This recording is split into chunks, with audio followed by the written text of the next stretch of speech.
Main ఏంది, ఆయన వచ్చింది దేనికి? దయ్యాలను తీసేయడానికి వచ్చాడు.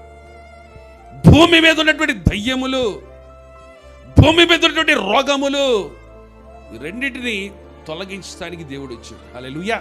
ఏ పాపం అయితే ఈ భూమి మీద వెళ్తుందో, ఆ పాపం వల్ల వచ్చి జీతము మరణము కాబట్టి ఆ మరణాన్ని కొట్టివేయడానికి, దాన్ని తీసేయడానికి దేవుడు వచ్చాడు. ఈ భూమి మీద యేసుక్రీస్తు ప్రభువారు బ్రతికున్నటువంటి రోజుల్లో ఆయనకి ఏ అధికారం ఉంది? ఈ రోజున దయ్యములను వెళ్ళగొట్టేటువంటి అధికారం ఆయనకున్నది.